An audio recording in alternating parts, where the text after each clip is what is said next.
পুজোর কাজ করতে আমার সবসময় খুব ভালো লাগে। যে কোনো পুজোতে আমি চেষ্টা করি এগিয়ে যাওয়ার। হ্যালো বন্ধুরা, আমি চলে এসেছি অর্পিতা একটা নতুন ব্লগ নিয়ে। আজ আমাদের বাড়িতে সৎসঙ্গ। আমরা সবাই অনুকূল ঠাকুরের দীক্ষিত। তো ভাদ্র পরিক্রমাতে প্রত্যেক বছরই আমাদের বাড়িতে সৎসঙ্গ দেওয়া হয়। আমাদের বাড়ির সৎসঙ্গ পড়েছিল শনিবার 13 সেপ্টেম্বর। তো দেখো বন্ধুরা, আমি এখানে নাড়ু বানিয়ে নিচ্ছি। আমার খুব ইচ্ছে ছিল এবারে আমি গুরুদেবকে নিজের হাতে একটু নাড়ু বানিয়ে দেব। তো সেই মতো আমি এখানে নারকেল দিয়ে একটু নাড়ু বানিয়ে নিলাম আর কি, কম করেই বানিয়েছি। আমার বাড়িতে মানে আমার বাপের বাড়িতে প্রায় সৎসঙ্গ হয়। আমার ছেলের জন্মদিনে, আমার মেয়ের জন্মদিনে আমি দেওয়ার চেষ্টা করি। এই যে আমি রেডি হয়ে নিয়েছি। তো সৎসঙ্গে শাড়ি পরবো না তা তো হতেই পারে না, আস্তে আস্তে লোকজন আসা শুরু হয়ে যাবে। তো দুপুরের মধ্যেই ওদের খাইয়ে টাইয়ে স্নান করে রেডি হয়ে গেছি। আর এই যে এখানে আমি ঠাকুর পেতে নিচ্ছি। তো তোমরা একটু হেজি দেখবে হয়তো, কারণ ক্যামেরাটা একটু হেজিভাবে এসছে। আমার মেয়ে কিন্তু ভীষণ ভীষণ খুশি। দেখো এখানে কী সুন্দর ওরা মাইক নিয়ে কন্টিনিউ এখানে গান করে যাচ্ছে, মজা করে যাচ্ছে। ও খুব ভালোবাসে ঠাকুরকে, যেহেতু ছোটো থেকে ও দেখছে যে আমরা কীভাবে ঠাকুরকে ডাকি, কীভাবে ঠাকুরকে নিয়ে আমরা চলি।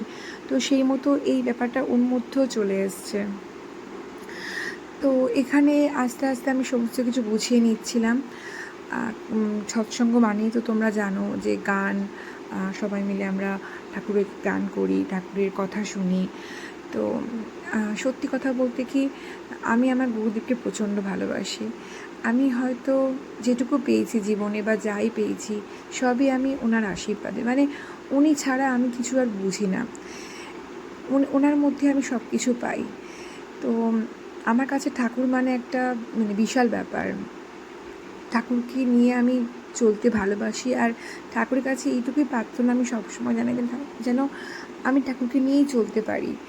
তো এখানে দেখো মজা করতে করতে মাথায় আমি একটা ফুল লাগিয়ে নিচ্ছি। আসলে অনেকগুলো ফুল আনা হয়েছিল, তো একটাই বাকি ছিল, কী করি। তো আমার কাকিমা বললো তুমি ওটা মাথায় লাগিয়ে নাও। তো সেই মতো আমি লাগিয়ে নিয়েছি। তো এখানে আস্তে আস্তে সবাই মানুষজন আসতে শুরু করে দিয়েছিল। আর এখানে তারক কাকু, মানে যিনি আমাদের একজন সৎসঙ্গ কর্মী, তো উনিও চলে এসছেন। উনি এমনি তখন আমাদের সময় হয়নি গান শুরু করার, তো উনি এমনি এখানে গান শোনাচ্ছিলেন। তো আমি না এখানে সব জায়গায় ভয়েস ওভার দেবো না, কারণ তোমরা এই ঠাকুরের গান একটু শোনো, তোমাদেরও খুব ভালো লাগবে। তো তোমরা নিজেরাও শোনো, ঠাকুরের কথা শোনো। তো আমি তো সবসময় কথা বলি, রোজই কথা বলি। আর এই যে আস্তে আস্তে সব লোকজন চলে আসছে, মেঘে মাসিও চলে এলো। এবারে বেশি আমি আর কথা বলবো না, সোজা সৎসঙ্গ শুরু হয়ে যাবে।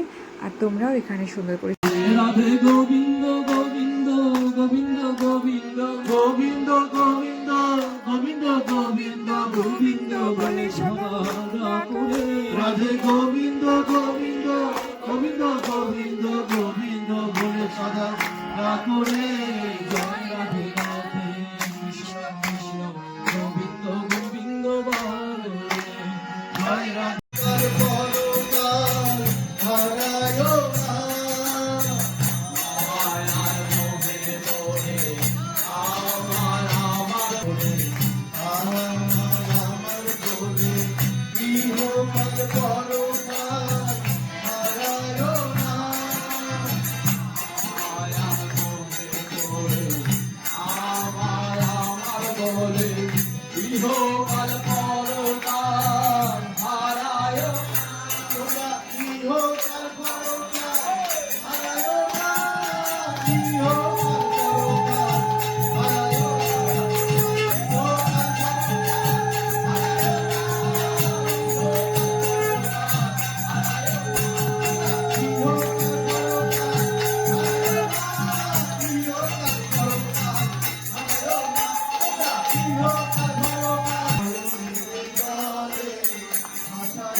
রাতে ঘুমিয়ে যখন উঠি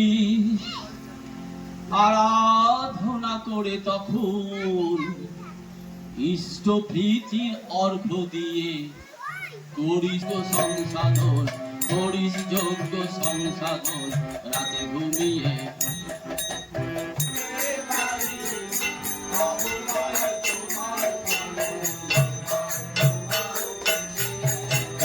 চলার পথে সারা জীবন ঘাটে ঘাটে ফিরে, চলার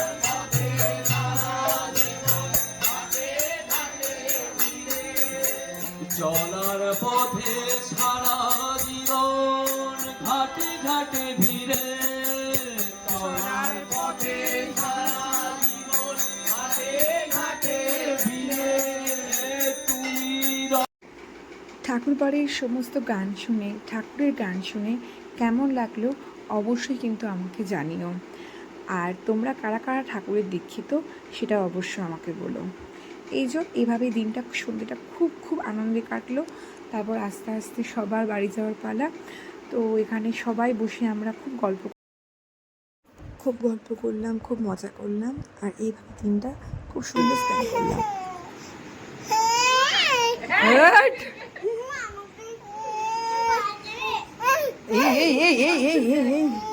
বাবাকে মারছে দেখো। দাঁড়া দাঁড়া বাবু, পড়ে যাবে বাবা। আসো, কি হয়েছে?